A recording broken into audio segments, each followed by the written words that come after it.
যেখানে একটা সিচুয়েশনে ওখানে 174 ধারা চলছে। আরে কাকা নয়, হ্যাঁ, ইনি হলেন আমাদের সংসদ রানী নুসরাত জাহান। ও মাই গড, আই ফরগেট। আরে রানুদি, সবসময় ভুলে গেলে চলবে, ভাবতে হবে না। উনি হচ্ছেন আমাদের টিকটক রানী, আমাদের সুন্দরী রমণী, ওই তার মুখের বাণী, যিনি হলেন আমাদের সাংসদ, মানে আমাদের সন্দেশখালীর সাংসদ নুসরাত জাহান। কি সুন্দর!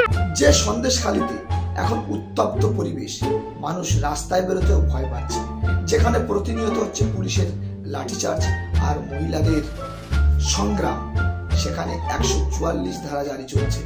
সেখানে কিনা সংসদ নুসরাত জাহান বলছেন 174 ধারা জারি আছে। বোকা, এটাও বোকা বলেই বলেছে, দোষ নাই। আরে অনুব্রত কাকু, আমাদের নুসরাত দিদি হলেন আপনারই দলের লোক, মানে আপনারই দলের সাংসদ।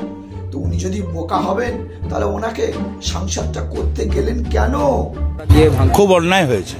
অন্যায় তো মানুষ সবসময়ই করে, তবু বলে কিনা অন্যায় হয়েছে, তবু সে অন্যায় করেও মানুষ সংশোধন করে না।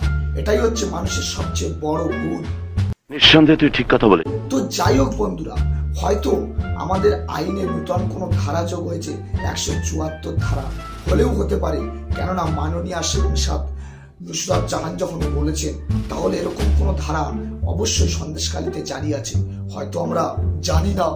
নিঃসন্দেহে তুই ঠিক কথা বলে। আরে বুঝতে হবে না, আমরা হচ্ছে সন্দেশখালীর মুখ্য সূক্ষ্ম আদিবাসী মানুষ, তাহলে আমরা কি করে আইন কানুন সম্বন্ধে জানবো বলুন?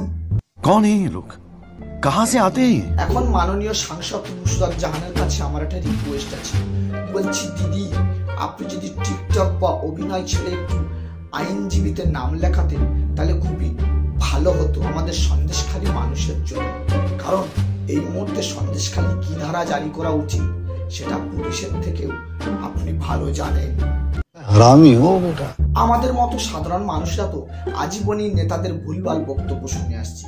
কখন তিস্তা নদীর জল ছাড়লে আমাদের ওয়েস্ট বেঙ্গলে বৃষ্টি হয়ে যাচ্ছে, কখন গরুর দুধে সোনা পাওয়া যাচ্ছে, কখন আবার 174 ধারাও জারি হচ্ছে। ভাবা যায় পৃথিবীতে এরকম রাজনীতি নেতারা থাকতে থাকতে আমরা কেন স্কুলে যাই পড়াশোনা করতে? নিঃসন্দেহে তুই ঠিক কথা বলে। তো সন্দেশখালীতে 144 ধারা জারি থাক বা 174 ধারা জারি থাক, আমরা সাধারণ মানুষ চাই শান্তি, যেন শান্তিভাবে বাঁচতে পারি, সেখানে কোনো ধারাই যেন জারি না থাকে, আর রাজনীতি নেতাদের যেন কোনো জুলুম না থাকে।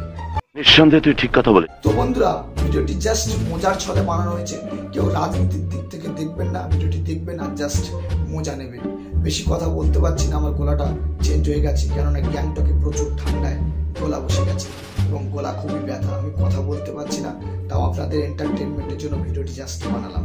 যদি ভিডিওটি আপনাদের ভালো লেগে থাকে তো অবশ্যই লাইক দেবেন, আর ভালো লাগলে একটা ডিসলাইক দেবেন।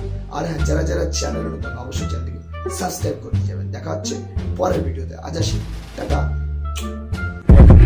I got broads in Atlanta, just took the lean in the family, credit cards and the scammers, hitting the licks in the bank.